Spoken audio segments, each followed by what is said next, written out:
And go. Hello and welcome to episode 70 of the Tattoo Collecting Podcast.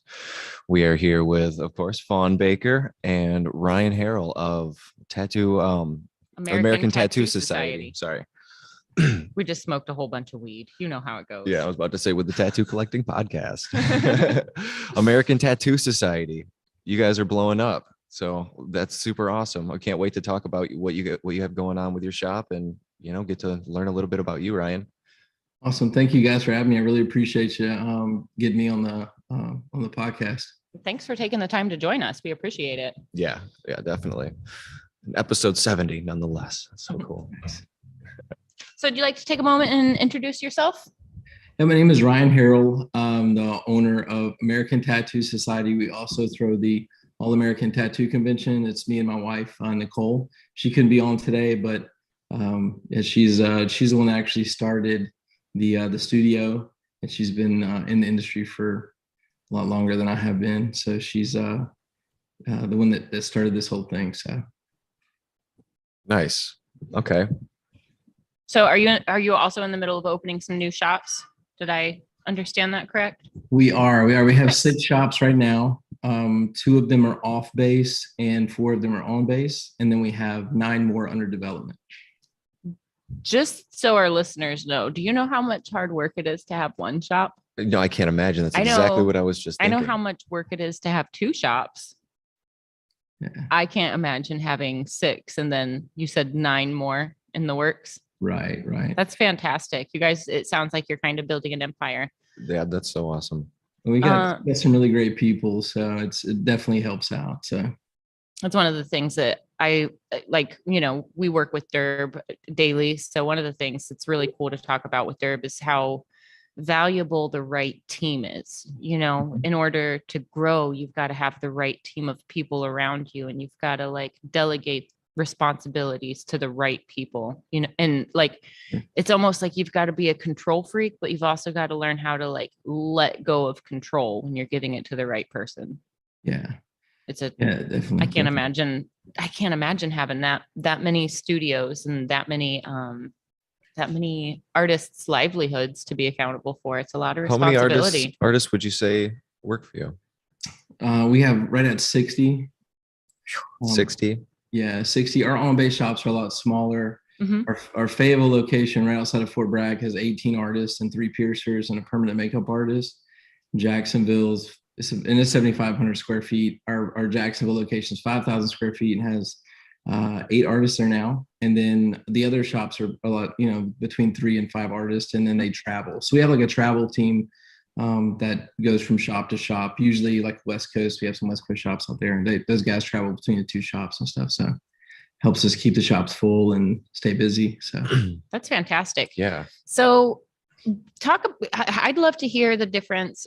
Okay, for instance, I've only ever been to 1 Air Force base. I haven't even been on a base that often. So we've got Wright Pat here in Ohio. That's my only base experience whatsoever. And it didn't have anything to do with tattooing. So I'd love to hear what makes tattoo shops on military bases so special.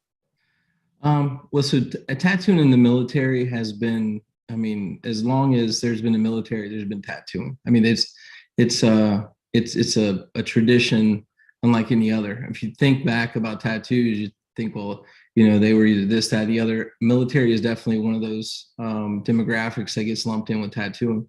So if you've been around a military base outside of Wright-Patterson and Dayton, there's a lot of tattoo shops. And so the military was wanting to find a tattoo shop that they could bring on base and, kind of not really control, but they have no control if anything happens off base.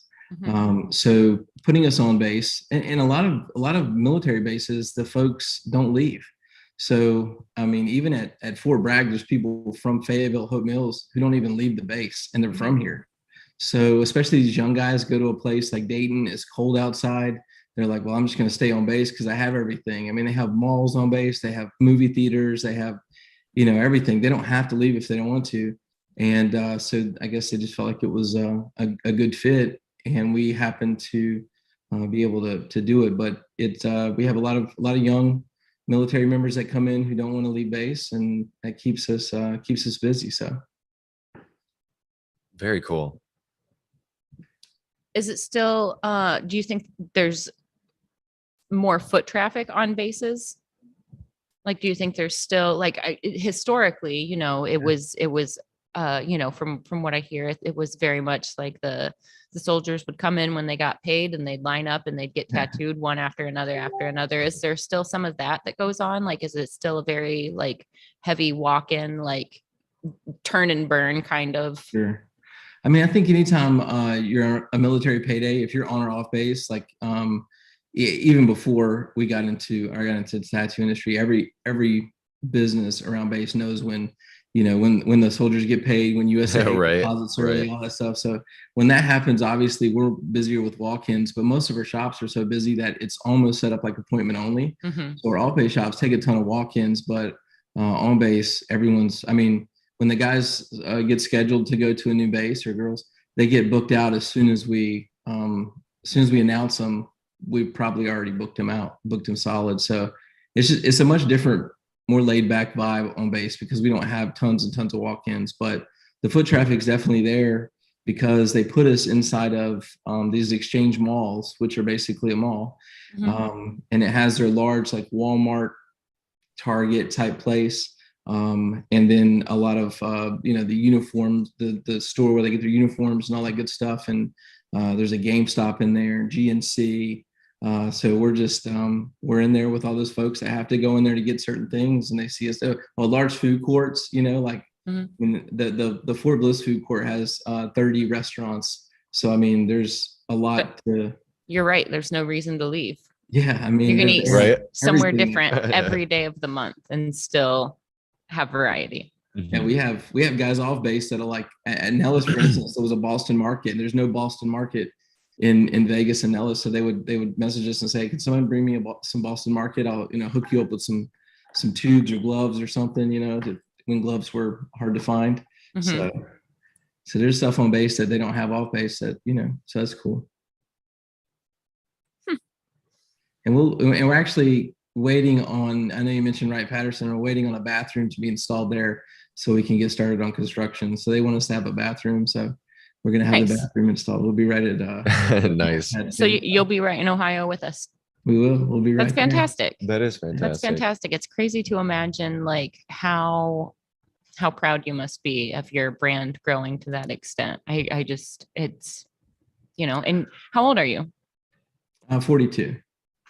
So you and your wife together, you work as a team, right? Yeah. So you guys have really accomplished a lot, and you run a convention. When did you? Oh, you do. You guys run a convention as well? Yeah. Yeah, we have the All American Tattoo Convention in Fayetteville. Oh yeah. What are the dates on that? It's April 15th through 17th. So that's coming up quickly. Also, it's okay. The weekend this year. So okay. We were worried about the restrictions and stuff. So, but they've told us there wasn't going to be any restrictions. I'm sure there'll be mask restrictions, but aside from that, we don't have to restrict the number of artists. So yeah, preparing for Hell City, we're I mean, just kind of like listening and going with the flow, but hopefully all we'll have is just the masks. Like hopefully that'll be the only hoop that we have to go through. And yet, you know, obviously we're going to have like hand sanitizer and things like that everywhere, but I'm really hoping that like all of the events get to go on this year and it's not too much of a hassle to be able to come and go. Yeah, it'd be cool if we peaked and then everything kind of just went away before April. That'd be great, but you know, we'll see. I mean, we're all hoping for that too. Like, all right, come on, herd immunity. Are we there yet? Are we there yet? All right, I know I had it over Christmas, and that was definitely, you know, 2 weeks down. I thought I was invincible from it. I spent so long not getting it, thinking I'm just immune, and finally it hit me. We had Jordan on a show where he was like at the tail end of it, and like he's like, guys, I gotta go. And we look at him, and it's like, you know, buddy, you are looking a little like green. I so tried. like, we'll see you next week. I tried. Yeah, they definitely But pull the energy right out of you. That's for sure. So Oh yeah, so that was the problem with it is like normally I'd be so happy to have like 2 weeks to be at home and stuff. Like back when we were quarantining, I wasn't sick. Like that wasn't the worst. Like it sucked not making money, like it did, but I did paint and like I worked on a lot of art projects and things, and like I was really thankful for that time as well. yeah. Being sick, oh man, I just couldn't do anything. I couldn't get off the couch. I was just so weak and tired, and I just wanted to paint or wanted to do something. And I swear, like that was the torture. Is I just couldn't do any of the things that I wanted to actually do if I had that free time while I have the free time. Yeah, that was a super wild time. We actually signed our first base shop at Nellis Air Force Base. We signed March 15th. So we're in Vegas. We signed the contract, and while we're getting everything finalized, they come over the loudspeaker and say, if you're not active duty, you have to leave base immediately. And we're like, oh God. So we go back to What? so we finished up and we left, and then we go back to we were staying in the Bellagio, and there's like this. My wife still got a recording of it. It's like this eerie voicemail that says like, if you are here, you need to leave by tomorrow morning at 10 o'clock. All resorts will be closed and by noon and all this stuff. I mean, it was really wild. So we booked the next flight that night. We booked a flight and we scooted back to North Carolina. So That's so crazy. I was in Vegas like the day that closed down as well, and it was super weird. It was such a weird time. yeah, I remember it was the first time Nicole had been to Vegas, and she's like, "This isn't bad at all." So this is not Vegas. You've not been yet. So this is not how it is. You can never just walk down the strip and not see just tons of people. So Yeah, I it went was to so Vegas a crazy. few It was months empty. ago, and it was very, very light trafficked also, but it was right after they had just opened everything back up. Mhm. Like, so the crowds were there, but the crowds were not near the size that they usually are. yeah, It'd be crazy being somewhere and just like getting that alert to be evacuated. Yeah. Like, can't go home, but you can't stay here. yeah, exactly. Yeah. It's kind of creepy, but seeing people ride their bikes down the middle of Las Vegas Boulevard on the strip. There's like whole families riding their bikes down it. It's just that you can't normally do. Right. Yeah, Right. that's crazy. That's crazy, man. Yeah.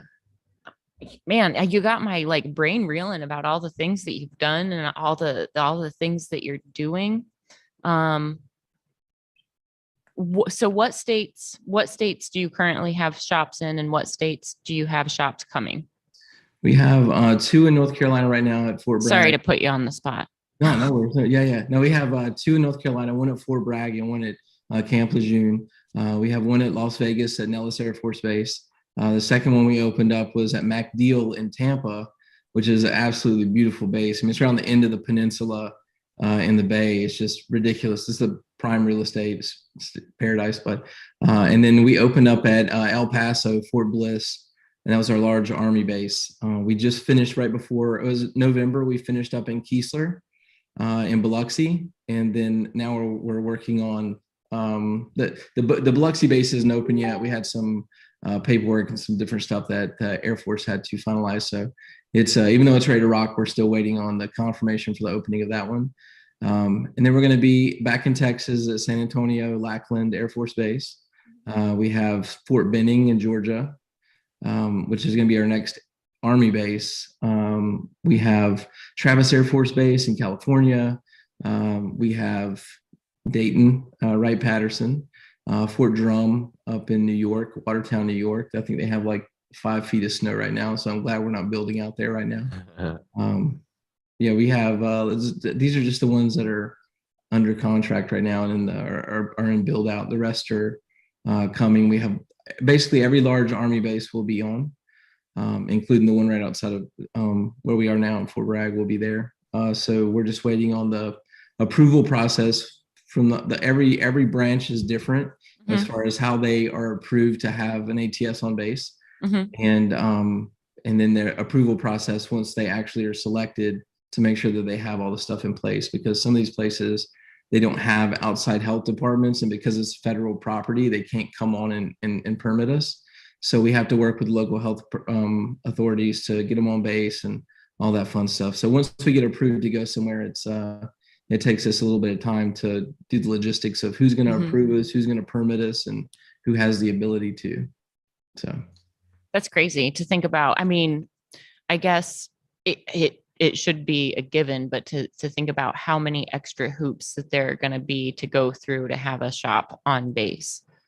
That's crazy. It's crazy. It just never occurred to me that like, okay, now you've got to figure out like how you can get these other agencies on base that don't usually regulate on base. However, they need to regulate, but that's a crazy, that's a crazy conundrum, and kudos to you for dealing with it and dealing with it over and over again. Yeah. Like even, bio waste, to get the bio waste folks on base, every base is different. Some people will allow them to come through like a delivery truck. Other ones, they have to have actual passes.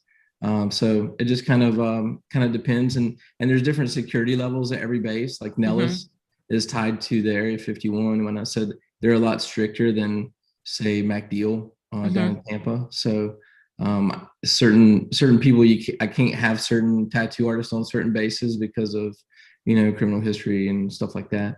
But other ones I can. So we just kind of submit them. And all right. The worst, so they're the best. I mean, do you have a lot of artists who are former military? Yeah, we have a ton. We have a bunch that are former military, and our show has a lot of veterans that come to it. And a lot of our travel artists have been in too. So the ones that travel from shop to shop, those are the ones that usually are more military affiliated. We're right outside, our large shops are right outside military bases. So they're the off-base shops. So we have a lot of people that get out of the military and start apprenticing, or when they end up coming over to ATS. So I don't have a number on how many it is, but I'd say at least 1/3 of our artists are connected in some way. So that's fantastic. We talk all the time about like the tattoo family and how it like special and important the tattoo family is. But if you add like the brotherhood factor of the military on top of that, and then artists and collectors have that connection as well, I think that's pretty special. One of the things, like being a tattooer, I always say that like my athletes and my military personnel are usually like they're the easiest to tattoo because they've got like the mind over matter skills, and they've got like the mental fortitude to just like sit through it even though it sucks. Right. And I feel that's like very true. Even I'm not a veteran. I haven't experienced any of those things, but I can only imagine if I were a veteran and my client and I had that same connection, and we'd gone through the same experiences through like boot camp and through deployments. And, there's just a lot of, with tattooing, there's a lot of like personal connection that happens with your artist. But if you already have that like foundational, like family, it just makes the tattoo bond even that much stronger. I think that's one of the things that throughout history makes like all of the military based tattoo shops. That's what makes them so, that's what made the community grow the way that it did, is because there was already this military community. And then you tie that mentality to the tattoos, and you know what I mean? Like we're all earning different stripes in different ways. And I think, outside of the military, there are very few ways that you can earn some of those stripes other than just sitting there and tolerating pain, tolerating something you don't want to tolerate. But, there's a purpose, there's a rhyme, there's a reason. I just feel like the military aspect just adds more of like the tightness and brotherhood and family, like on top of what we already experience is special. Like that's just got to be another level of that connection between the artists and collectors when they share that background. Yeah I can imagine. I can definitely imagine. I think kind of like athletes, when they say they get out of the and you hear it a lot of time in the military, athletes get out of playing sports and they miss the camaraderie and the all that. It's the same way with the military. Like when you get out, I think a lot of guys are like, I'm so super excited. It's my DD-214. I'm out, bye. I hated it, whatever. And then, a couple years later, they're like, fuck, I really like that. They're like, I don't know what to do with my hands. I wish I was back, So when the artists that are veterans are able to come on base and tattoo, they get super excited, especially if it's a place they've been before. Or if they were Air Force and they get to an Air Force base or Army base and stuff, it just kind of, it's just like icing on the cake. It's a nice nice guest spot. You know, it's nice to go out and be booked out, but to go and be booked out and you're only tattooing active duty people that have done and been through the same things you've been through, I think it definitely adds another layer to it, you know? Mhm. So, Yeah. Yeah. So how do you I think fall it's in gotta love be with great. tattooing? How'd you get sucked into the community? Like how did tattooing become to take over your life? well, I What was, sucked you in? yeah, I was in marketing for 15 years. I started working with a good friend of mine right outside of Fayetteville and Hood Mills Chop Shop Tattoos. And he's done a ton of my work and we were good friends. And I just got contacted after I had I was right in the middle of selling my agency. And I got contacted by a friend who said, you know, I just opened up a tattoo shop and it was a friend of a friend and said, I just opened up a tattoo shop and I need some help. And so I met with her because I was doing consulting work. And she told me the name of the shop, and I was like, "It's terrible. It's got to be changed," you know. And she First didn't advice. agree. That's awful.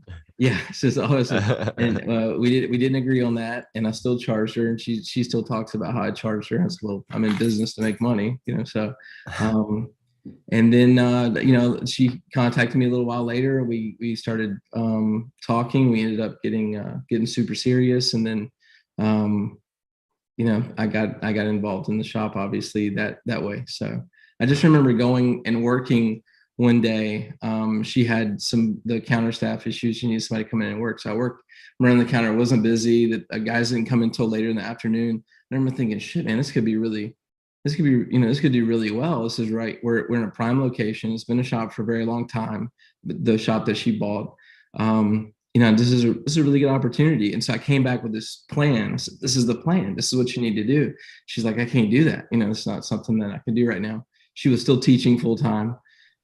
She was a teacher for 11 years. And so I said, well, I'll do it, you know? So we did it and everything just started to pick up. We started financing tattoos and doing other stuff. And then, you know, it was a few months later, I was like, you have to quit teaching and come on full time. And so from that point on, we've both been pretty much, you know, immersed in the shop and then in the growth and all that good stuff. So That's amazing. Love it. It's funny how sometimes all you've got to do is just be in a situation for a short amount of time and like it just clicks like, okay, this is how this can be better. This is how I can utilize this. And, you know, before I tattooed, I was like retail management. So there's, you know, there's a whole level of like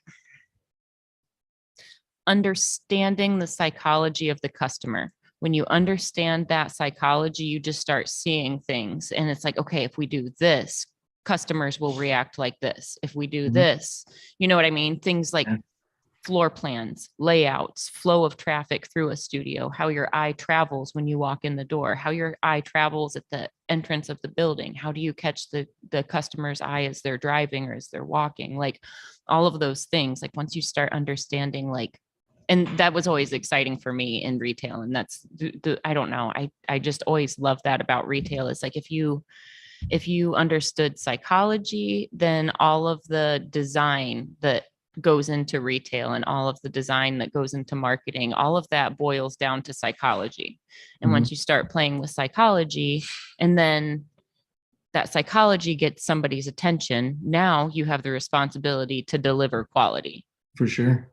So for me, that's the thing that like, I don't know, as a business person, it's really easy to get bitten by the bug, to want to climb and want to grow and want to like make, want to influence the industry. You know what I mean? Like once you grow large enough and your baby has grown big enough, now you have the opportunity to influence an industry. And when you influence an industry, you can contribute and you can make that industry better and you can make that industry more credible and stronger. And it's just funny how it's funny just to hear you mention coming from marketing before you were a shop owner and before you were a multiple shop owner. And you know, before we started talking, I was like creeping through your shop pages and stuff, and like it's quality work. So on top of having like a good business plan, you then deliver really good quality, like you're backing it up. Like You're doing what you need to grow. You're working with all of the agencies that you need to work with. You're going through the hoops, but in doing so, you're raising the bar, you're raising the standard. That's the one of the things that's really important for us here at Red Tree, and like with the whole reinventing platform, is raising the bar of the industry and educating people. I mean, I feel like that's our goal, is to educate collectors that like the industry is getting so much better. And when you do your homework, and you can find these really, really good artists really easily. But it's shop owners like you that you care about this bigger thing, and you care about this influence that's growing, but it also has the quality to back it up. You're not growing just to grow, you're delivering quality artwork in all of these places. I think that's oh, go ahead. No, I mean, you're hitting the nail on the head there. With with the way that the tattoo industry is growing. I mean, I've seen in the short time that I've been, almost 8 years that I've been in the industry, I've seen so much change from the first, wireless wrist battery pack and all that. I mean, you're able to do things now that you could only, dream about 8 years ago, 5 to 8 years ago. So with all that power comes responsibility, and make sure that you are able to do right, not just for yourself, but also for tattooing. There's stuff that is good for you, and there's stuff that's good for tattooing, and as long as you're making sure that you're doing both, I think you're always going to be in a good space. Tattooing has allowed the tattoo industry has allowed me to scratch that creative itch and still stay true as an entrepreneur in the right kind of ways. So I feel like as long as I'm doing those things, or as long as Nicole and I are doing those things, and hopefully we'll continue to get on the right path, and keep good artists in, and make sure that everyone's busy, and that every convention and every tattoo artist that comes through, we'll see those things, and we'll understand that someone's going to have to do it. There's someone that was going to be on these army bases, these military bases, right? And so if we're the ones that are able to do it, it's our responsibility to make sure that it's done right, and that we are doing right by the industry, and not just, because they could have picked anybody to do this. Military grade has kind of like around military bases, everyone knows like the military grade isn't always like military grade, right? So there's a good possibility that whoever came on base could, just fill it full of artists and just churn and burn and put out work and not really care. And so, we felt like if we did it the right way, that we would hopefully, raise around the bases and places, we would raise the level. So we've tried really hard to do that. So I appreciate everything you just said. I feel like it was right in line with what we were looking to do. So, heck yeah. I was just thinking a few minutes ago, to kind of circle back to convention talk. How do you go about deciding on artists for your convention? Well, so at first we were looking for veteran artists, and we reached out to all the big names and stuff, and they had just had the Star City convention that was on base at the time at El Paso. And so a lot of people were like, holy shit, being on base, military, these people are, everybody's booked. So they came right over to our show and signed up. So we sold out kind of soon for our first show. And we were so busy that on Sunday, we've sold out every year since then. So we've pretty much been sold out since our first year. And a lot of the artists, thankfully, that came from other conventions that were close to military bases, and they were all really good artists. If we do have an opening and we have a wait list, we obviously look at the work and determine, is this somebody that we really want to come represent our convention? I can't put certain artists beside, I'm not going to sit someone right beside of Mike Chambers who doesn't have, the high level of work that he has. I don't feel like it would be right to some of these artists to bring people in. I'm all for bringing in younger artists, but their work has to be, to a level that we feel like would benefit the people that come through. Mm-hmm. So there is a little bit of, when we do find those openings, there's a little bit of looking through the wait list. We let them know like, hey, I don't think you're ready for the show yet, and sometimes that pisses. We've got a producer in the background. So sometimes that pisses some people off, but it's not, you know, I mean, we have to do it, or else, you know, we don't want to discredit the quality artists that come through. So, You know, that's reality for being an artist, not just a tattooer, but any kind of artist, is you've kind of got to be thick-skinned enough to hear no a couple of times. And you've got to take that as a not yet. Like, you know what I mean? Like some people, you're gonna be ready for this. Just give it a few more years, like polish your craft a little bit more. Yeah, no one wants to hear it, but at the same time, like you gotta have that skin. Yeah, because sometimes you just have to hear it, and you might think, you know, one thing about your work when another thing is going on. Here's the thing to remember is it's really easy to be the best tattooer in a little town. Sometimes, you know what I mean? When your competition is 2 or 3 people that have been tattooing for 20 years and they've been tattooing the same stuff for the last 15 years, like it's really easy to be the biggest, best fish in a little pond. But once you jump into a bigger pool, it's a little bit harder to be the biggest and the best. Yeah. And then, you know, it's one of those things where like,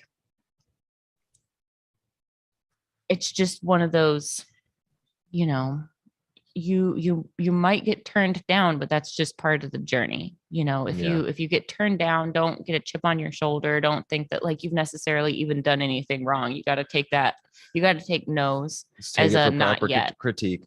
Because you know, it's, I mean, no one, unless you obviously look like you're scabbing someone up or something like that, you know, I feel like no one in your position, Ryan, would turn away someone out of like, I don't know, out of spite or something like that. There's not anything else beyond it besides like your work's really not there yet or something like that, you know? So, I mean, it's really, I feel like there's nothing ever personal with those types of things. Well, it's and just here's like, the other thing to remember for so convention. it's proper critiquing. When for people running conventions and people that are like selecting the artists to be in the convention, like you said, you've got a waiting list. So like if a spot opens up, you might have 25 people on that waiting list for one spot.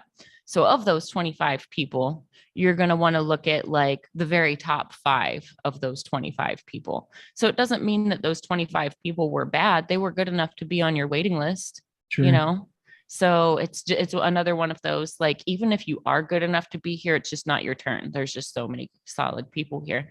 And that's really nice to see in conventions.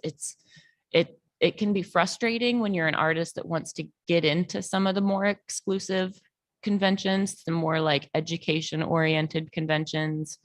It can be hard, but it's just because there are so many artists working at and and you know, that's where it's, you got to wait your turn. You know, you can't get discouraged. Like keep try for the bigger, better conventions, but like gotta take and you easier to that 25 waiting for the one spot. So I don't know. It's just hard when I hear how hard it is for other people to get into Hell City and how discouraged they can get. And I always try to just remind them quickly, like, hey, it's just a not yet. You know, like your time will come. Like if you keep working and pushing, your time will come. It's just not yet. And like you could be good enough, but it's just not your turn yet, because it's still these other people's turn who have been educating and teaching and pushing for years. So yeah, I think taking creative criticism was one of the things I was terrible at when I first got into the design industry. And you have everybody telling you how amazing you are at, you know, design, and then someone tells you that this isn't going to work, a client or, you know, whoever's above you, and you're just thinking like, fuck this guy, you know, he's not, you can't tell me this is great shit. My mom told me it was, you know. So when it clicks, right, and you look at it and you're at the work that you're actually doing and you start comparing it, you're like, damn, he is right, you know, I do need to work on this, I do need to work on that, and next thing you know, your work just gets infinitely better. So as long as they can take it the right way and use it, then it's perfect, you know. If you care about your craft, you're going to naturally get better because of that. Yeah, but like I can definitely say that same thing pushed me throughout my career as well. And I'm thankful for any critique I've ever had, or even like, back in the, I remember when I didn't get in, I applied for Hell City and didn't get into Hell City years ago. And like, that was definitely like a push even more so. I wasn't super bummed about it. I kind of, figured it was kind of the same situation. A lot of people, everyone's got to take their turn. And, you can only have 200-300 people at the show. Mhm. And then you got those 200-300 people who are going to apply next year. Yeah. And so like, they're almost already taken. So it's like, to become a new person, it takes a little bit of, standing out a little bit. Yep. That's the thing. It's like, if you gotta, I don't know, you just gotta keep pushing it. Even if you get turned down for a show, you just kind of got to keep pushing. It'll come when it's your turn. If you put the work in, it'll come. So we talked about some conventions. We've talked about shops. Let's talk about your personal tattoo collection. What kind of work do you have? I have a lot of Celtic tribal that Shop did back in the day. So I have a lot of that stuff that he free-handed. I got a large back piece from Sir Twice and Phlox and Pooch. They did all three of them tattooed some script and stuff on my back. Pooch did an eyeball at the top. Instead of the word I, the letter I, he put an eyeball. So he said, what if we just take this out and Pooch does eyeball? And I said, shit, yeah, man. Pooch does eyeball. I don't care. Would I want an eyeball to replace the eye? Probably not. But if Pooch is doing it, let's, sign me up. Isn't that one of the fun things about collaborative tattoos is like, once the idea is thrown out there, it's like, oh, well, I feel like we got to do it now. Yeah, definitely. The universe just wants it to happen. Yeah, it's gotta happen. I've got tattooed by Phlox. I've got some work from Omar at Aspired Visions in El Paso. I've got Nicole's first tattoo she did on the under side over here, which is fun. Even though she covered up my first tattoo. Let's see what else. Just some. I got an eye in the middle from Caesar here in Fayetteville. I have some other stuff planned. I've had quite a few that I've had scheduled, and then I was the asshole and had to call and say, "Hey, man, I have to be out of town," or I got this. The military's called and gave me a few days to be in Dallas or somewhere for a meeting, so I can't make it. So I've learned just to try to do it on the fly now, and like, hey man, if I'm around, I'll get tattooed there. But with the schedules, it's just been kind of hectic, so. What was your first tattoo? First tattoo was after I left college and came back home, I got the UNC Charlotte crown from I went to college there, on the top back area. And I just thought, you couldn't tell me shit, man. I was wearing tank tops, so that way, shirts with stretched out collars so you could see it,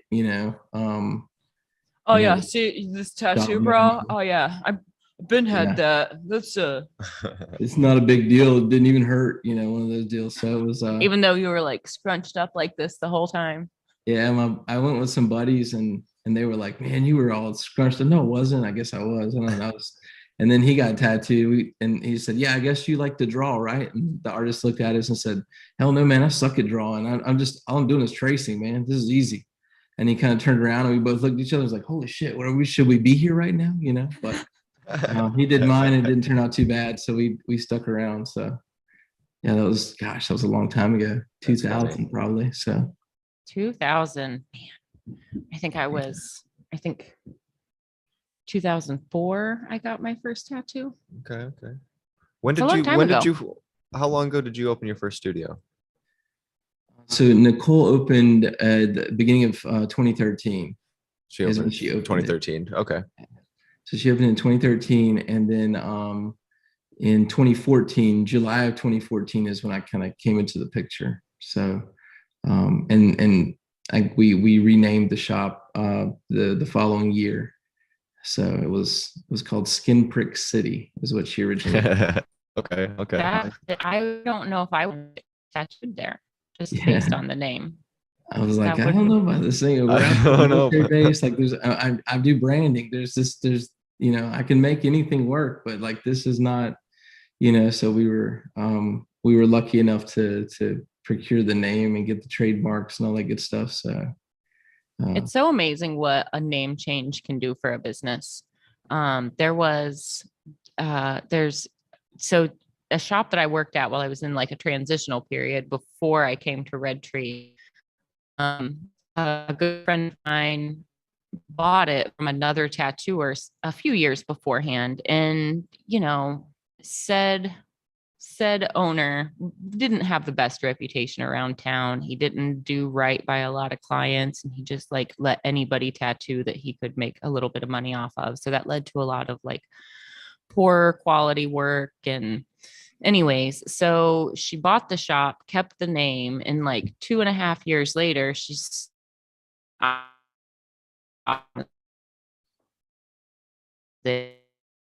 doesn't own it anymore. So and so own.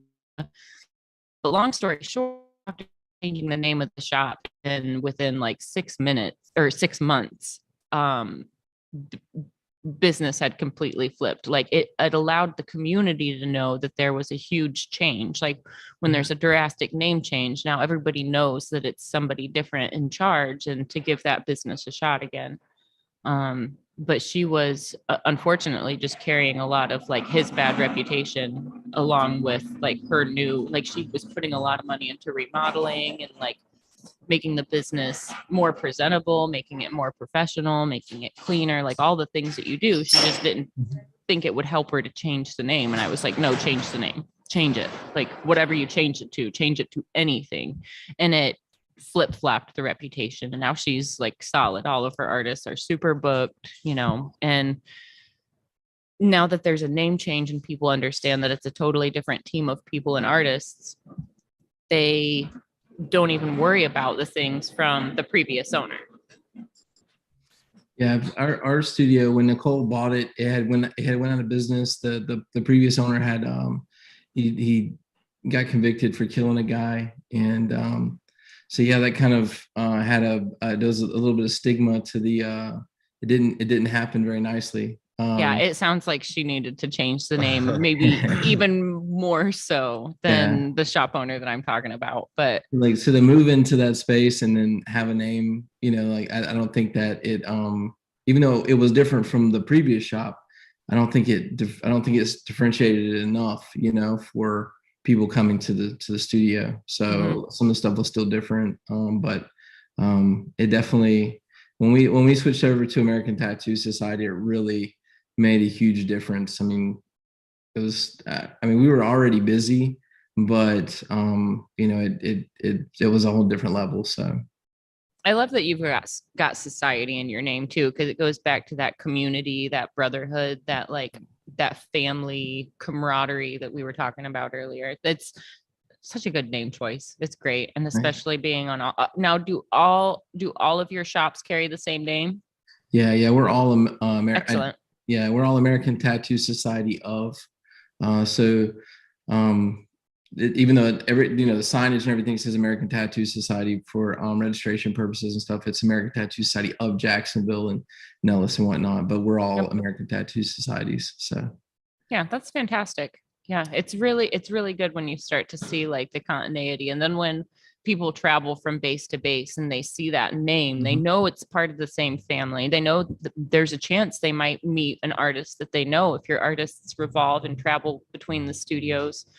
Yeah. I know we've got collectors here at Red Tree that are like proudly collecting from like as many of us as they can. And, the collectors become part of the family when it's like that. So I think it's really cool that like even somebody that's not hip to the tattoo community, that only collects, that only pays attention when they're getting a new tattoo, they can go to, wherever the closest base is, they can find one of your studios. Sure. That's within driving distance for everybody. Yeah, we were at Nicole and I were at Fort Benning doing our walkthrough, and we're walking through the exchange. We only wear American Tattoo Society stuff. So when we were walking through, they looked at us. One of the guys looked at us and said, "Hey, are you guys about to open a shop here or something?" And we're like, "Yeah." And they said, "Awesome! I got tattooed by you guys when I was at Bragg."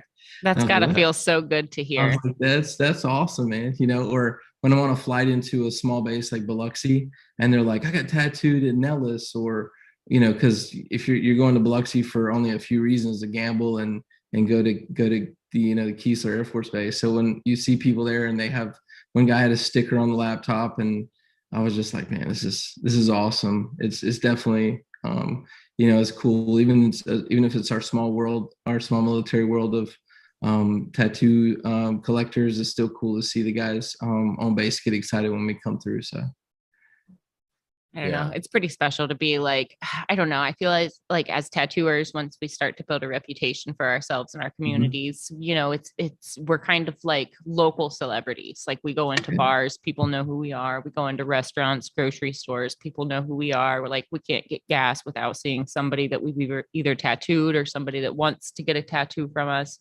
Yeah. And it's got to feel incredibly special to be able to travel to all of these different states and everybody knows you and your face and your brand. And you've got that like, that small town celebrity, like clout in all these different places. And, you get that family treatment in all of these different places. I feel like I experienced that a little bit, but there's only a handful of states that I've worked in, really. Like I don't have it like all across the country. So that's got to be a really cool thing to know that no matter what town you're going to end up in, whichever shop you're going to, for whichever reason, you're going to see people there that know you, know your studios, know your brand. And it's nice to just feel like, you're almost never alone in the best way when you've kind of got like those roots out there and family all across the country like that. Absolutely. Yeah, it definitely is cool to go on these bases and they've been to another studio, or if they're like at Fort Bliss, we had some guys from Travis Air Force Base that were on there getting tattooed, and they said, yeah, we're here for some training from Travis Air Force Base. And I was like, great, man, we'll be there in the next 6 months. And he was like, no shit, that's awesome. He was all excited and whatnot. So that's, whenever they hear they're getting one, everybody gets kind of excited. I don't know. I mean, I don't necessarily know. I'm not trying to say this because it's ATS, because ATS is coming, but because the tattoo studio is coming, they get super excited. So it'd be cool if everyone's like, no, just ATS. But I think they're just tattooing, so. Right. I always love the way that like anytime any of my military guys would come home and I'd work on them while they were on leave and then they would go back, there was always like this, almost like a tattoo competition within the soldiers. Like they'd be comparing who got what and why and where. And, there's definitely this same like hierarchy of who's got the better tattoos. And it's gotta be such a funny macho competitive thing to like come back with new work after you've waited, and everybody knows you're getting new work, so everybody wants to see it. Right.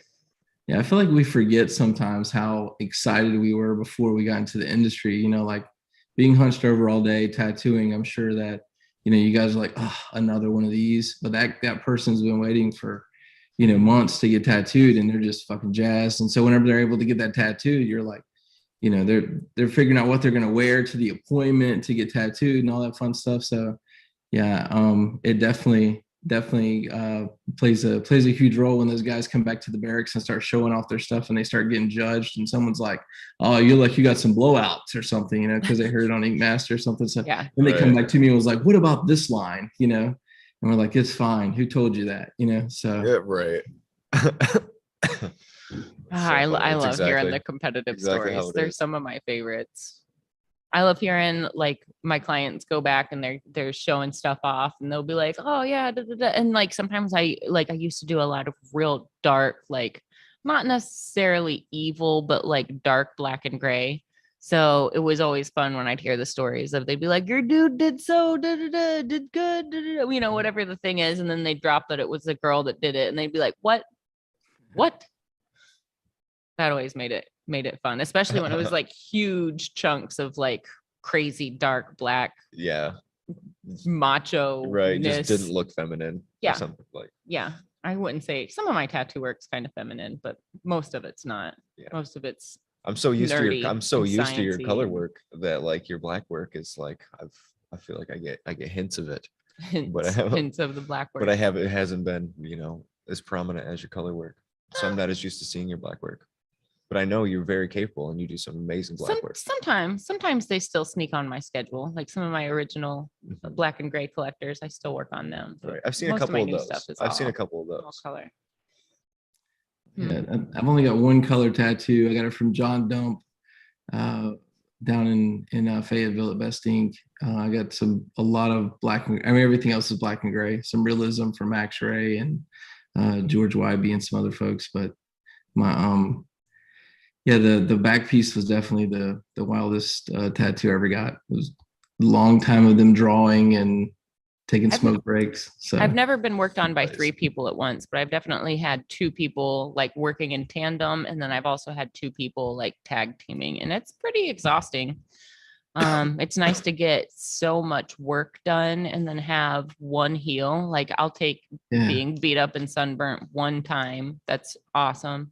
But man, like my hat's off to you. I don't know if I could do 2 people at once on my back, let alone 3. My back was Oh well, like, they Back is took difficult. they took turns. It was like Flox did this portion, Certified did this portion. So and then Pooch was like, I got this wrist thing. Check this out. You know, he's doing the eye. So that was 2017. Yeah. Mhm. So a while back, but yeah, it was cool. It was cool. And even the markers, you know, like they're just putting like, damn, this took a while. And that kind of hurt, you know, what the hell?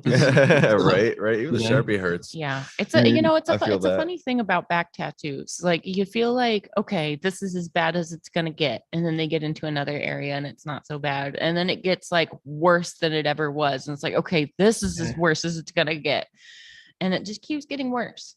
I don't. That's a weird spot. I didn't think that was gonna A hurt. little tear, Yeah, a it's little like, oh, tear great. falls from your eye. Oh, there's another rib. That's a rib. That's Yeah. definitely. Oh, Right. that's a Oh, I that's a thought vertebrae. I thought I had a back. Oh, my back is ribs. That's kind of how that Yeah. works. Yeah, you don't realize until you start a back piece that the majority of your back is like, and then like the soft meaty stuff between ribs. That's not fun. And then you got like the spine. That's Yeah. not fun. Spine. I can't tell you a part And of the the back spine's a that is great fun. area for detail. I mean, it's the spine stuff can look so cool. Like, I mean, I'm thinking, I guess because my back is bio, I'm going more bio direction and stuff. There's just so much cool stuff you can do with the spine. Well, it's like the middle because of focal point area. Right. But because of that, you can spend so much time there fiddling around and making it look so cool. And at the end of the day, you might just have a little tear fall from your eye. Just one. Well, no guy. Just one. Oh man. Back tattoos. You know, I go back to Guy at the end of next month. Yeah. Yep. Another 2-day It's session. creeping up. Creeping up. He always likes to spend the entire first day doing the spine, and then the next day is quadrants. Well, get it out of the way. Oh, I can't wait. It's gonna be great. It should be the final session on it. Did you get your back done all in one day? Yeah, I think with the drawing and everything, it was 8 hours or so. And then they had me like do all the stretching, so I had my arms like this, and so that was fun to hunch over and stretch your back out for a while. There was a time where I was like this, Yeah, just like Ugh, just hiding my face, right. just hiding Just it. disappearing, trying to escape. Yeah, it was, but like to get that stretch all along this area, there's some weird positions you've got to sit in. Does your back piece stop at the belt line, or does it come down onto your no, cheekies? it's only the top half of my back, so Okay. it wasn't even like wait. I don't know that I'll ever get my stomach or hips area done from what I've seen. Some of these military guys come in and they'll get a whole, so we got James Vaughn at our Fable shop. So they'll get sleeved out, like lined out one day and come back the next day and get full color saturated. And in 2 days. I just don't know how to do it, man.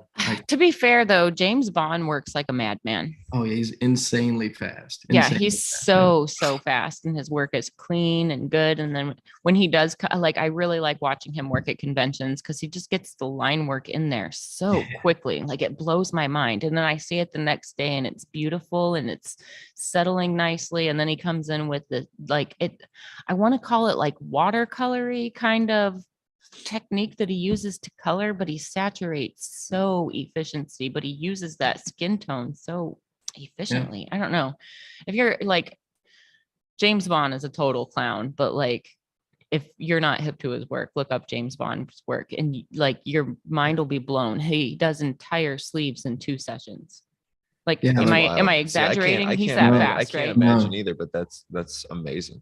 Yeah. Now, if you go he's- to his Instagram, you'll see these sleeves. I mean, he'll literally line and sometimes shade in one sitting a full sleeve. It's just ridiculous. But Insane.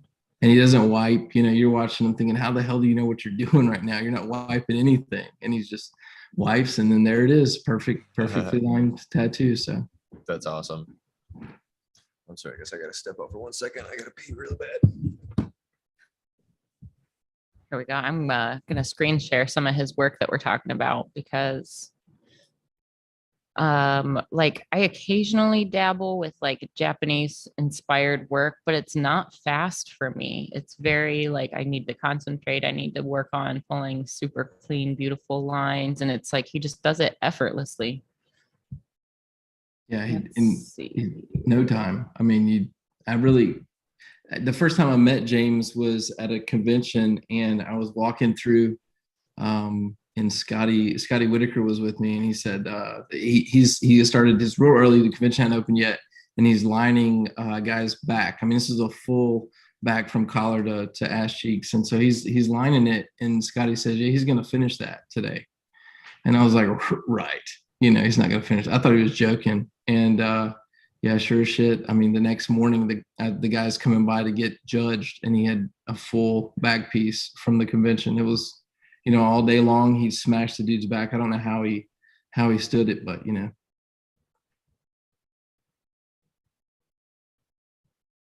Yeah, he's really impressive to watch. And it's crazy because he's just like screwing off the whole time, yeah. cracking jokes. Like nothing about the situation would lead you to believe that this is going to be amazing because he's just so like silly. I mean, I think this sleeve, it was like hours, for him to do this. And I mean, it took a while for him to draw on, because he doesn't stencil everything he's drawn on. But once he gets it drawn on, it's lightning, from then on. So It's funny how I feel like when you take the time to actually draw something freehand, like as a tattooer, when I take the time to draw it freehand as opposed to like working out a stencil, and then I feel like that makes the actual tattoo process so much faster for me because I'm so familiar with the design. Like I've just put all the brain power into making it like line for line. So then when I'm immediately coming through, like my brain is so in tune with the ideas that I just came up with that it just flows. Maybe that's part of what makes his work so fast, but yeah, I know. We just had a conversation with a client this morning who was upset that he didn't have his drawings like 2 weeks in advance. And I'm like, that I don't know if you want to do that. It's always better muscle memory and whatnot to draw closer. So that way you're, it's still fresh. So, yeah, you're familiar. There's some of the drawing for that last one we were just showing you. Yeah.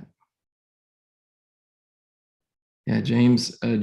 So James is a part of our like admin team, and I was talking about how we have a great team that help us when run these shops and build things out. James actually has been on the road helping me build out shops.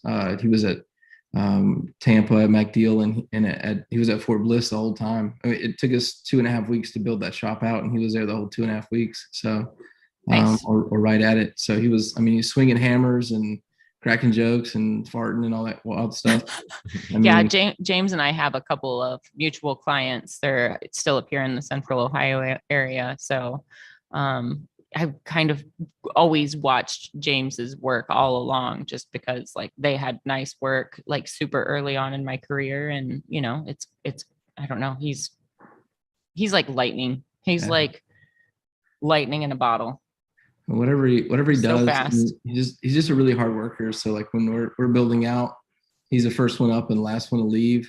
When he's tattooing, he's, I mean, I think so Joe Cap comes by the shop to guest spot, and and James is tattooing an infinity symbol, and he comes up and is like, what the hell are you doing? And he like turns around and goes, you know how much they pay for these things, or something like that, and it's James twang. He's like, they paid me $200 for this thing or something. Like, come and knock it out. It took me 2 seconds. So he does every, he'll have a full sleeve, and then a few 30 minutes later, he's in there knocking out, some initials from a walk-in. So he's just, he's an excellent person to have on the team. That's for sure. So Nice. I'd love to work out a way that I could work walk-ins back into my life, but it's just my schedule is so crazy right now with big projects, and I really like the big projects I'm working on. Yeah. But I don't know, maybe I should go back to doing like a walk-in day every month, or maybe a walk-in day every few months. I don't know. I just Pretty much. I feel like I that'd do be miss- that'd be kind of your only option, only for we're just not structured that way. yeah, but I guess I'm just brainstorming aloud here, but I do kind of miss the like having people lined up and not knowing what I'm going to tattoo every day, and not knowing who I'm going to meet. And, there are a lot of people who like to get something small just to like test the water with an artist. And then they go on to collect really huge, beautiful work. And I don't know, I just kind of miss that opportunity to meet people, and just to have that like, okay, I don't know who's going to walk in today. I haven't filtered these people through my email process and through my manager. And like, I do kind of miss it. Like, I really like, I feel like I work on the fly a lot with my big work, just because like it's all in my brain, and it's going to come out, and it comes out on the fly when it needs to. But it's really nice, like, just like having those days where like I could be tattooing an infinity symbol, I could be tattooing like little initials, I could be tattooing a butterfly or a single flower, or like, I miss those things, because like a lot of those little tattoos will make you like think outside the box, even though it's little, even though it's an infinity symbol and these have been done 1,000 times. How can I make this one better? Like, how can I make this one stand out from the other 400 infinity symbols that this is going to be compared to? Like, how do I make this one special without making it take all day? Just, how do you, those other extra little challenges. I do kind of miss it. Yeah. I kind of miss the social aspect of not really knowing who you're going to meet. And like, I don't know, you get like 3 or 4 people in a day or something like that, and you're just going from one tattoo to the next. And I don't know, different personalities and stuff. There's just like, it adds a lot of different variables to the day. It's kind of exciting, keeps your mind super occupied throughout the day. But then I do miss that. When I do guest spots, I do a lot of, I do love the appointment. Yeah, when I do guest spots, I do a lot of just like random walk-in, like whoever it's going to be. And it kind of like lets me know the community and stuff that I'm in. But I feel like in like regular day to day, I need to work a walk-in day and sometime. Like, just, I don't know. Yeah. I do kind of miss it. It's not convenient. It doesn't make my life easy to do little tattoos and work them into my schedule. But I do miss that. Like, if I could just have a whole day of like, but then again, how do I limit that to like a reasonable number of like, oh, I'd like to have a whole day of walk-ins, but can I have like 6? Yeah. And not like 16 or 26. Yeah, it's Make it happen. That's why I stopped doing them. It went from like, there were days where I'd like pull up to the shop and there would already be a line, and I'd just like drive around the block again. And it was a really large block. Yeah. And I just have to like, this is going to be a long day. I don't know who I'm going to talk to. I'm like I feel like what the anxiety I get with walk-ins like that, of course, a lot of them are like Pinterest, get them up quick. I just want this little symbol, like this and that. But there's also like the other, like, draw me this hand-sized tattoo in 10 minutes. And I have, you have like 20, you got 15 people behind this person and stuff. As many people are trying to get in for the day. Like drawing on the spot really fast, like trying to do that fast. I feel like I don't do my best work on my first drawing. I feel like I'm always like, I'll draw something and then I'm like, okay, cool. How am I going to change this into what I really want it to be? And not having that time to really like finesse a drawing is something that gives me anxiety when it comes to like doing walk-ins like that. I feel like I work my best under pressure. Like when I know somebody's watching over my shoulder and like every little thing is going to be scrutinized, and tattoo process, I'm that way. 15 minutes. I'm that way 100% in the tattoo process, but in the thinking process, and stuff. I don't like people watching me think and trying to think about how I'm going to do something and all that. Oh, I don't want us to go that far and say I don't like when people do that.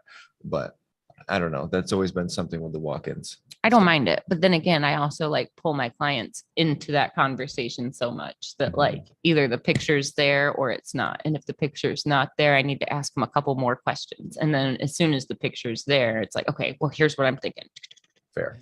It's fair and all very project dependent as well. Yeah. Well, and I'm doing things like landscapes, and it's easy to build. It's easy to have somebody just keep telling a story to me until I can visualize that space, whether it's a make-believe space or a real space. But as soon as they give me enough details that that scene is there, like I feel like I'm standing there, then I just got to get it out, get a quick little scribble out on paper and be like, what do you think of this? Right. Okay, let me draw on you. See, I like that. I do enjoy that. But And I would it enjoy does that in a take- consultation and like with face to face and stuff like that. But it's, I don't know. Maybe I'm just reverting because I haven't done walk-ins in a couple of years now. Maybe I'm just reverting back to how I used to feel years ago with it. Yeah. I've done so many walk-ins, but also like I just remember that feeling of just being like so on the spot when I got a bunch of people waiting and it's like, draw it up. Nope, don't like it. Draw it up. Don't like it. I'm just like,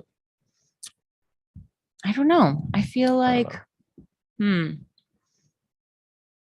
if I drew something and somebody totally didn't like it, it would be like, okay, we're going to turn the page. I'm going to ask you a few more questions because if I'm that far off the mark, I'm missing something. Tell me more.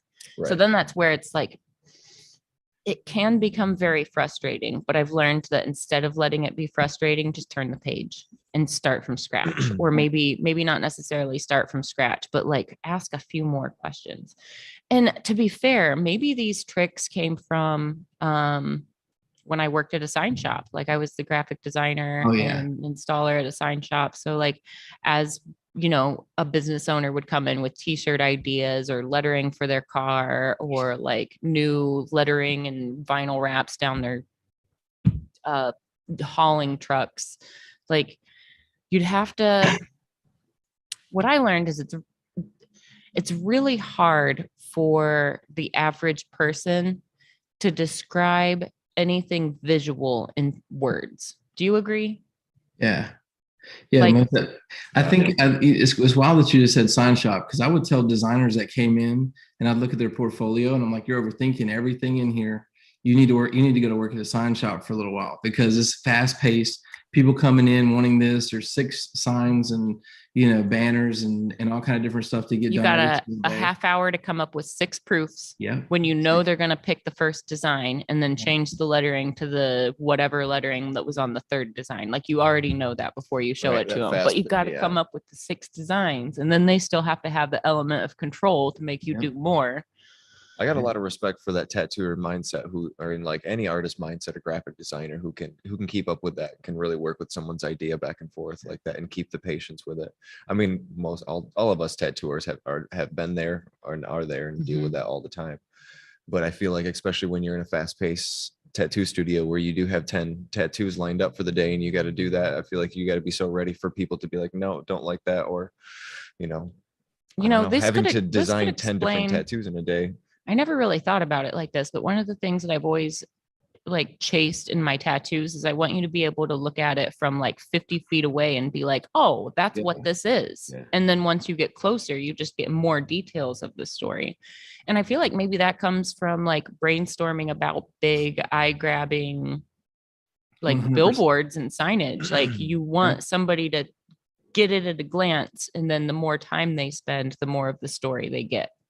Yeah, well, like when you're doing that, you really have 2 layers of attention. There's attention from far back, which is going to draw you in, and then there's the detail layer that you're talking about. It's I think if you've been in any situation like that, if you've been in a fast-paced street shop, or you worked at a sign shop, or you've done anything creatively, then you're probably gonna, like most creatives, be better under pressure and with limited time, because you're like, I know I can knock this out. I already have a good idea. And then if not, definitely need to re-ask some questions, and because I'm obviously not hearing what you're hearing. But most people, clients or whoever, are just terrible at taking what's in their mind and giving it to you. And so if you can ask the right questions and get them to tell you what you need to know to put it together, then you're 90% there. So Right. That comes from those fast-paced environments for sure. Yeah. Before I was really like heavily into tattooing, I just considered myself, I liked to use this to describe myself a lot, but I called myself a creative problem solver.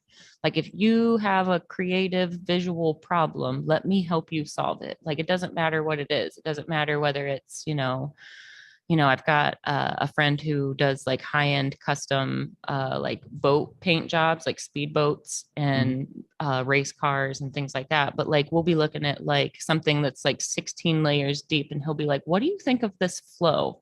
And I'll be like, it would look faster if this kind of trailed up. And it's cool to be able to like see it and give those inputs. But like, I don't know where I was going with that tangent. I lost my train of thought.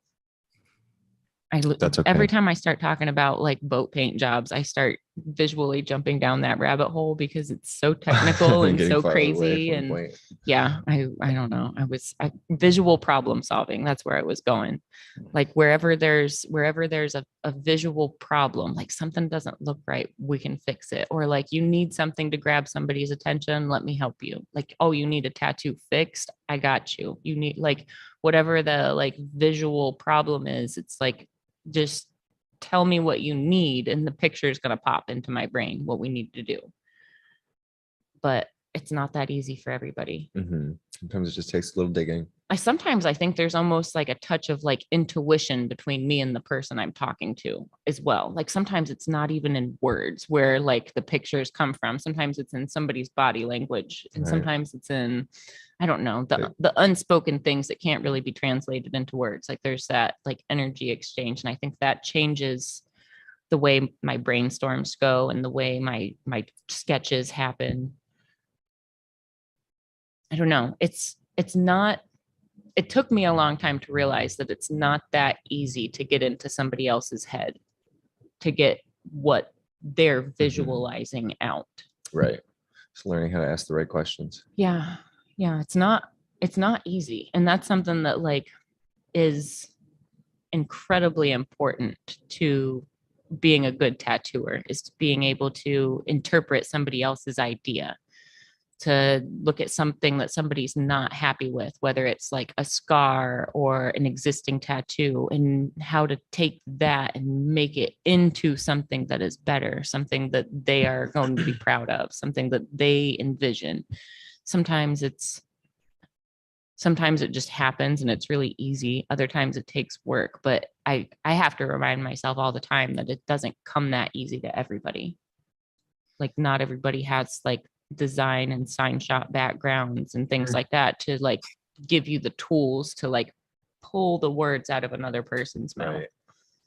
Right. Yeah. Do you ever run into that with consultations where it's hard to get they've got an idea, but it's hard to get them to tell you the idea? Yeah, I feel like I encounter that a lot. And so like, I feel like I always try to get people to simplify ideas, especially just, with my style being like black work, geometric, abstract, and things like that, that I'm always trying to get people to give me more keywords as opposed to like general descriptions of things like that. It's like, it is, that's always the I wouldn't say a battle. That's always the thing in every consultation, is like, we always talk about, me and the client are always talking about, okay, like how, because they're trying to communicate something they have no idea how to communicate, because they don't, most people don't know the elements of design and things. They don't understand how to talk about like fit and flow and things. They know they want a cool geometric sleeve and things like that. And they're trying to figure out how to tell me how they want it in like a unique way and things like that, and how to say all that. So then I do my best to interpret that, ask them exactly, what different ways we can go about it. Things. So it's about me asking those right questions. But if all else fails, the best thing you can ask somebody, if you're really having a hard time picturing what they're picturing, is tell me what you don't like. Yeah. Sometimes like deducing like, okay, well, they absolutely don't like this, so they might like this. Okay, tell me what else you don't like. Absolutely. When anyone brings references, when people like bring references and stuff to me, that's one of my favorite questions to ask for sure, is tell me what you like. I see all these things and I know now I can see where you're going with your with your interests and stuff. And now I'm curious as to, are there things about these things you don't like? Is there something that you don't like about these images, or something that you don't want in your tattoo? And that gives me a huge range. That gives me a way bigger range to work from than like It's what you amazing do how like. much Because what you do like can encompass so many things, but it also can encompass the things you don't like. And if I know what you don't like, then chances are most of the other things are things you're going to like. back to psychology. It's amazing how much more quickly somebody will communicate something they hate versus something they love. Like, oh, I'll tell you what I hate. Yeah, I hate these. Right. I know I that hate for sure. tattoos here. I hate, and it's, I wonder what that is. I wonder what it is that makes it so much easier to communicate what isn't your taste versus what is your taste. It's probably fairly person to person, but it also a little bit to who they Psychology. are. Yeah, their own Yeah. psychology. You know, the best I've heard someone ask a question. We have Billy Smith in Jacksonville. We were at an opening, and the guy's saying something like, "I want to, heaven and hell sleeve or something." And Billy starts asking him questions, and he gets the regular stuff out, and then he starts asking questions like Waffle House or IHOP, and stuff like that.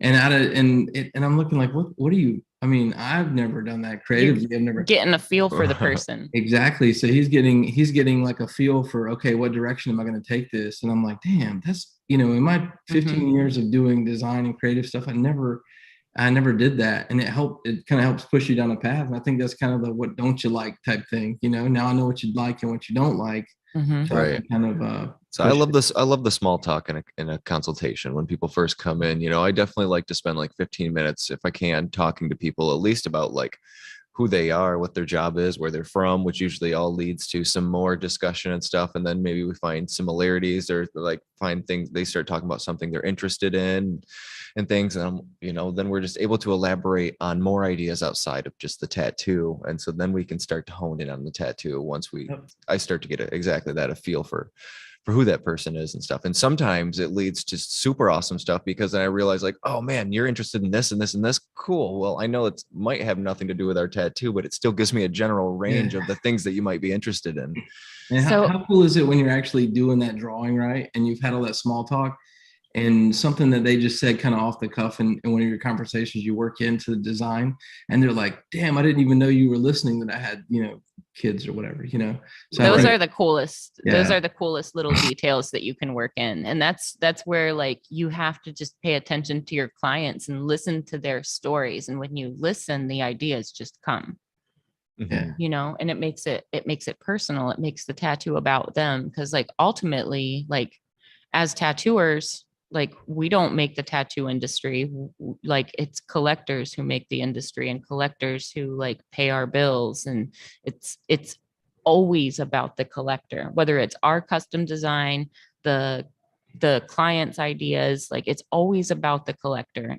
And I think the more attention we pay to our collectors when they're talking, like don't just politely nod and say, uh-huh, uh-huh, uh-huh, every few seconds, like actually listen, because that makes the ideas more authentic, and that makes the ideas more geared towards the client that you've actually like given your time and energy and gotten to know. And it just makes, especially with big tattoos, but even little tattoos where like you can be like, oh, I chose this color for the background because you mentioned that your son always wore blue, or you know what I mean? Like there are just little things where like if you listen to your client, the ideas just come, and the ideas fit that person so much better. It's crazy how important it is to just listen. And when you just listen, like sometimes you might just get an idea that your client didn't even mention to you, but like the idea comes, and because you have listened and you know what their tastes are and you know what their likes and dislikes are, before you even present this idea, you know that they're probably going to like it.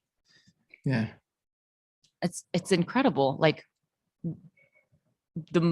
probably one of the most important aspects of design and tattooing, like when we stop and think about it, is like listen first. I never really broke it down like that until just in this moment, but like as tattooers, as designers, as artists, as we've got that responsibility to listen, and when we listen we can deliver that much better. Agree. A new epiphany. Strongly agree. Sorry. Listen, artists, listen. Listen up. Y'all gonna start listening. Just listen. I Listen definitely and agree with actually that. care. Yeah. I definitely What's agree with up? that. You guys want to come say hi? We're live. Yeah. We're talking to Ryan Harrell of American Tattoo Society. Do you know Ryan? I'll just say hello really quick. Got Derb making a cameo. What's up, dude?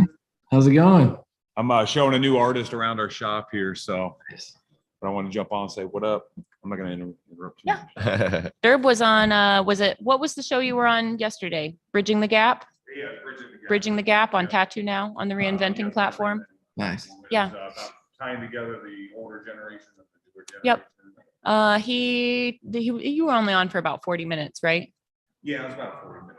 Yeah. If you guys have a chance to hang out a little bit longer after today's show, you should give that a listen. You talked a lot about your history. Yep. It'll be up. Yep. Cool. Thanks. Derb put this stage together for us it's actually for the Reinventing Live event that's coming up. So he put this stage together so we'd be prepared. But now we've got the mothership at Jordan's house, and we've got my house if you want to be surrounded by plants. But this is a pretty nice little professional looking setup for us. So thanks to Derb. That's pretty cool. But yeah, what were we talking about? We got distracted. Oh, listening. Listen, Linda, listen. Yep. So we've been talking for about an hour and a half. We've talked a lot about your studios. We've talked a lot about your convention. We've talked a little bit about your tattoo collection. Is there anything else you'd like to share that you feel is relevant for collectors? Any like advice, anything like that? For the collectors, no. I mean, I think I've met so many at the different shows. I've seen some pictures, especially from like Hell City, the bodysuits and all that stuff. The hardcore collectors, not just the ones that come to our shows. And we do have some guys with the like the Jesse Mules and some of those guys that come through. But to see those large hardcore collectors, like, I mean, they're just in it for the art. I think that's awesome. Mm-hmm. I think a lot of people that are out searching for tattoos or searching for a tattoo artist, they don't really think. They're thinking about either budgeting or they're thinking about proximity, and they don't realize that these things are going to be on you forever, and that is super important to do tons of research on the artist and the shop. And make sure that the artist is going to be around to finish it, the whole thing, and you don't have to have someone else come back and clean up or do a finishing job. But yeah, I don't know. I mean, I think just research the shops and the folks that you're getting tattooed by. Make sure that they've done large scale tattoos, because a lot of times people come in and see a portfolio of small stuff and say, I want them to do my back, and I'm like, well, this person's only been tattooing a few years and they're not gonna but I mean, they'll still do it. You got to do that first back sometime. But oh man, I recently had a consultation and it was about 2 sleeves, a chest, and a back, so like basically an upper body suit. And the artist who this client had scheduled with no-showed 2 times, and he messages me and he's like, hey, it was between you and this guy at this other shop, and he just happened to get me in for a consultation first, but like, you were my first choice, da, da, da. And I was like, well, this is when I can get you in. So in the meantime, I'm looking at this other artist's work, and there's no way in a million years he could have pulled off what this guy wanted. Yeah. Like, in reality, like, I don't know of another artist, like maybe Toby Gearlick, like he could do like the crazy painterly fantasy idea, but like, I can't think of another artist in Ohio that would be able to pull this off. And this guy was like, yeah, I'm going to do this. And he put together this like Photoshop rendering of just like pictures that he sucked in. It's like, I mean, I could confidently tattoo that, but like, he, based on his portfolio, like, I think he bailed on you because he knew it was too big of a commitment. So welcome. I'll take care of you.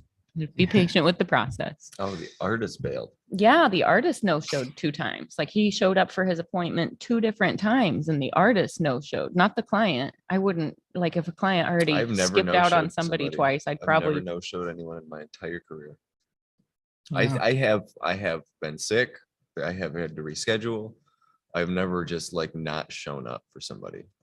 a few weeks ago, I mixed up my schedule and I totally no-showed on my buddy Wayne. He's one of my like OG favorite collectors. And I felt like such a ding dong because I thought it was the next day. Like I just reversed my days off and like I felt like a total ding dong.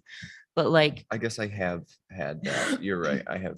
yeah, I have had scheduling errors where it was just an honest error, but like to just no show and flake out, Yeah, I never have. exactly. That's I'd probably- feel horrible. People probably make their put- days off and take their vacation time around Yeah. what are obligations. I couldn't handle the guilt if someone was mad. Like if I just no showed on someone I agreed with and then I failed out. Like I couldn't handle the walking around knowing I did that to somebody. I couldn't handle somebody just that's just sitting too and big a- waiting that's too and big a not thing. knowing. None of Like, that works. like I've seen clients, not here at Red Tree, but I've definitely seen clients who like will wait for like 3 or 4 or 5 hours for their artist to Yeah. show up. And then they're like, well, I'm going to go get dinner. And like, how could you just leave somebody sitting there? And like, it's not hard to communicate like, oh, hey, I forgot I had another obligation, blah, blah, blah. But like to literally leave them hanging with no communication, like I can't imagine. No, Like not at all. like I said, I myself, I have had like scheduling errors and like people have shown up and been like, hey, it's a half hour after our appointment. Where are you? And it's like, oh, what? Oh, I switched up days. Da, da, da. Like, but Mhm. there's that like as soon as I realize or as soon as we get in contact with one another, I am immediately available. I let them know what's up. I let them know what the error, what, you know what I mean? Like there's, just can't leave them hanging. And you're with your schedules, you as booked as you are, and then like them taking days off and trying to fit them in the next day, I'm sure it's pretty tough. So I mean, at one point Right, I was yeah, like that's 6, the 7 worst months part. out if I had to reschedule. So it was like, there just wasn't an option to reschedule. It was like, I had to work. Otherwise I was not fulfilling a promise that I had made. And like I said, errors happen. Like that has Yeah. happened occasionally, but like to just, and you hear about it and you see it at shops where like clients just wait around and wait around and wait around. Don't tolerate that, collectors. Don't tolerate that. Like, we now when I first got into the shop, we had that with some artists, and that would just like, well, I'll get there when I get there type situation. I remember thinking, man, when I wasn't that far removed from being the collector and waiting, waiting 3 or 4 months to get tattooed by Chop and saying like, this is my guy, this is what I'm getting tattooed by. I'm excited to think that some of these guys have waited, for however long, and now the guy's just going to be like, I'll get there when I get there. I was like, man, that totally sucks.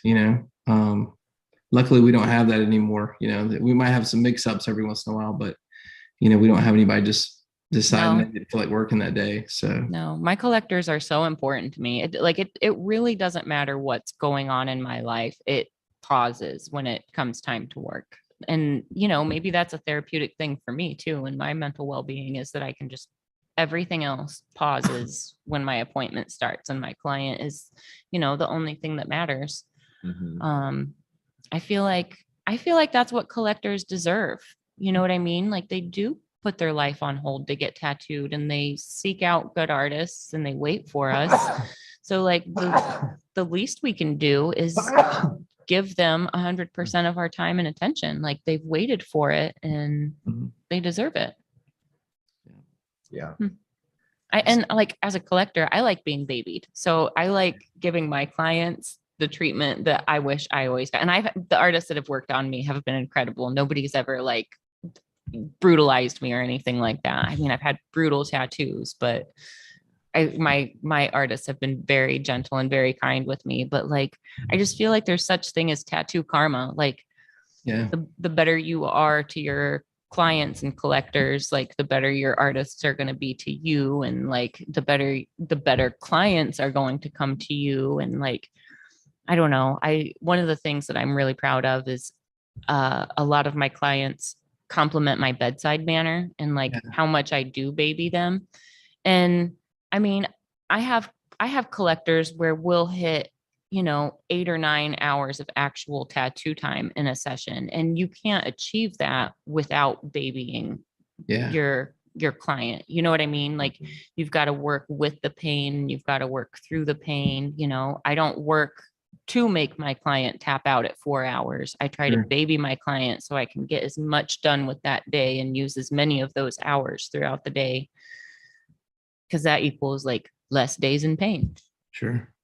Yeah, I feel like it doesn't even have to be a lot, like as far as what you're giving them, they're super appreciative of even just bottled water throughout the tattoo, or something like that. So Right. it doesn't have to be like lower back rubs or anything crazy. It could just be here's a free water, here's some Right. pretzels or something. The little things matter so much when you're in sometimes the worst pain of your life. Yeah, it's just important to remember that sometimes, our clients have equally as busy lives, and our clients have kids and responsibilities. And sometimes their only day off from those responsibilities is their tattoo day. So why not make it their like spa day? Why not make it a day about them? Like here at Red Tree, we're fortunate enough. We've all got TVs in all of our rooms, so we can all like log into whatever streaming, whatever streaming services. And our clients can watch literally anything they want. If our clients aren't into watching anything, Jordan, he's always listening to Always Sunny in Philadelphia. So I've always got that in the background. But like, you can ask your client, like, do you want to watch comedies? Do you want to watch something serious? But like get something to get their attention and like keep them entertained, because it is their day off. And like outside of being tattooed, keep them as comfortable as you can, because, it sucks to be tattooed. And like the more comfortable your client is, the more efficient you can be with your day. Sure. Sure. Mm-hmm. Definitely get through a lot more than if you were, dipping and ripping and just trying to push it through, for sure. So yeah, I mean, there's a time and a place for those tattoos, but those when aren't when you're spending all day with someone. Yeah, those aren't the 8, 9, and 10 hour sessions. Those are the like, okay, this is a little piece. We're gonna get in, get out, and send you on your way.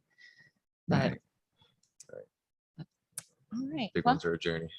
I feel like we've had a fantastic discussion today. We touched on so much stuff. I would love to talk with you again. We really enjoy talking about conventions and stuff. And as Hell City gets closer, we're kind of getting in gear for that. But I'd love to hear about your convention as well. Okay. I just feel like the more collectors know what to expect at conventions, the more excited they are to go. So but I definitely love to hear about how your convention's coming together as it's getting closer. So if you have the opportunity again, I'd love to continue this discussion further, but I think we've had a great talk today.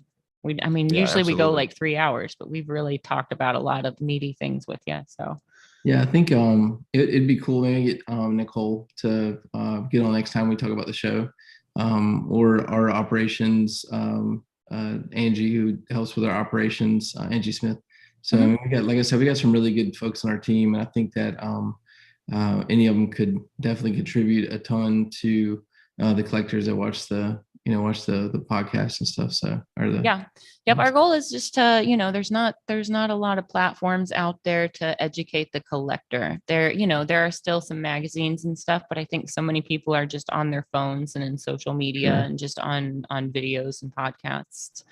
But there's hundreds of educational platforms for tattooers, but there's not a lot of like, okay, how do I even begin to research a good tattooer? Where do I start? So I feel like that's our role, and that's the spot that we're trying to fill. So I would love to hear more from your team. If you could get a few people together for us, I think it would be really cool to hear from a panel, because we talk a lot about like Hell City and the True Tattoo Supply and like the things that are local to us, but you've got such a different machine that you're building, and you've got, instead of one studio and everything under one roof, you've actually done the opposite, and you've branched out and you've spread out, and you're still running a show as well. So I think it's just pertinent to hear even more from you as we get closer to your show, and Also, as you know, we get closer to finding out what protocols are going to be in the spring and the summer.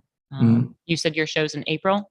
Yeah, April 15th through 17th, Easter weekend. So. I think Health City's 2 weekends after that. We're the first weekend in May. So, Awesome.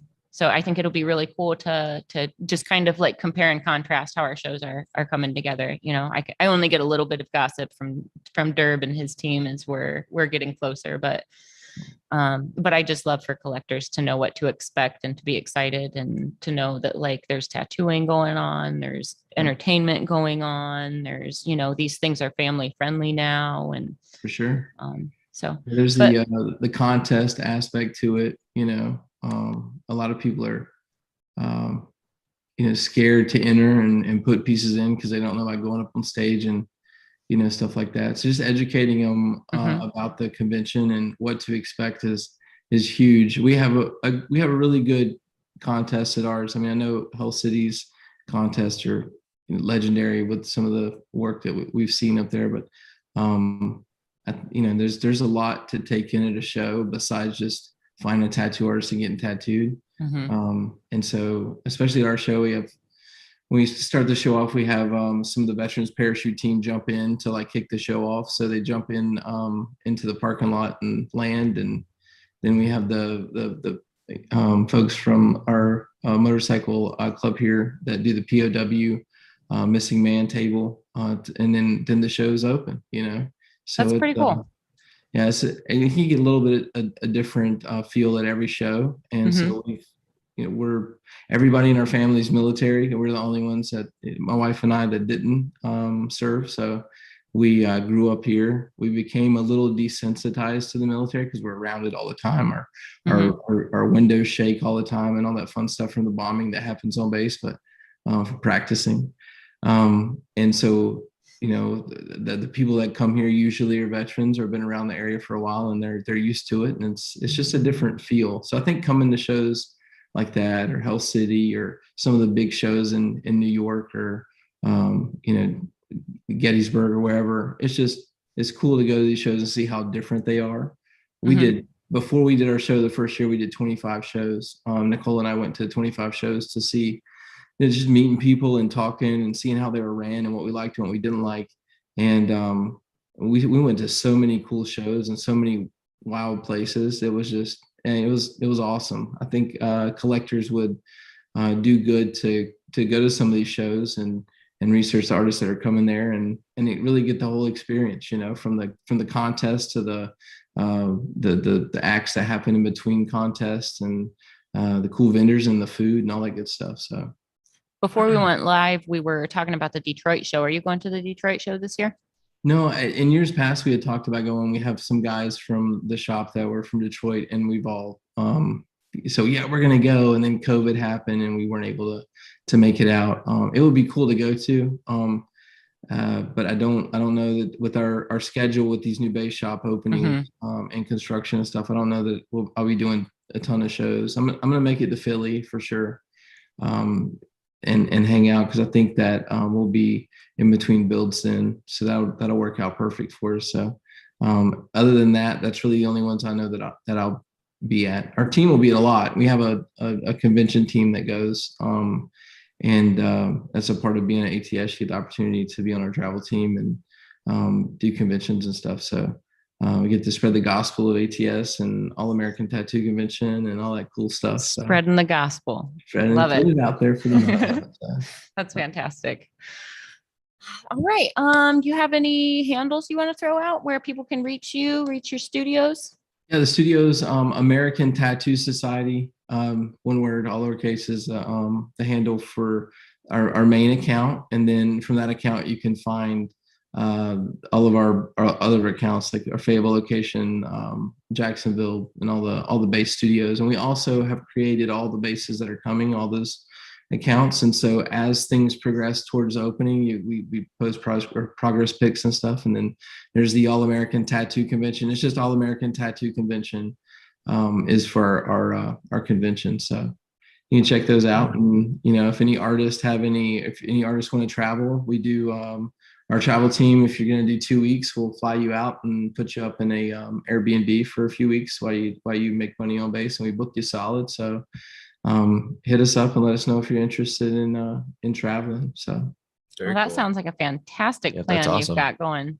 Yeah, makes me want to hit you up and travel. I feel like I got so much podcast responsibilities coming up. I got to Right. get my life together. But yeah, we would definitely be down. It's Kirsten at ATS. Actually, the handle for that on Instagram is ATS Recruitment. And if you message that Instagram, it takes you straight to Kirsten, and Kirsten will get you scheduled in any one of our shops. And if you say you'll do 2 weeks with us guest spotting, then we'll fly you or pay for travel and put you up somewhere. So that way you can just don't have to worry about those things, And the guest spot is always a weird thing. Where should I stay? And at some places like Vegas, we have a car that you can drive. So nice. It's if you haven't had the opportunity to just travel in somewhere totally worry-free where everything's already taken care of, you don't understand what a cool privilege that is for you to extend to your guest artists. That's really a neat thing that you're doing.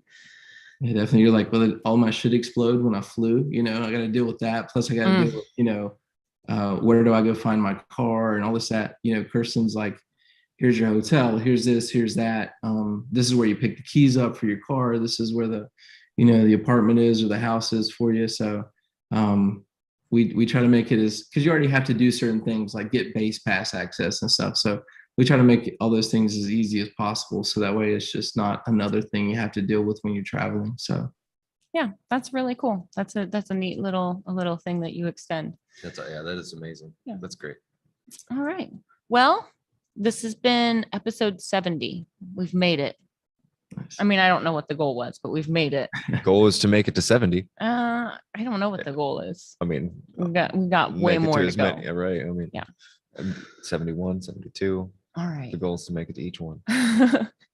All right. Well, we'll see you guys next week. Ryan, thank you so much for taking the time out of your schedule to join us. I didn't realize how busy you were and how big of a machine you kind of are at the helm of.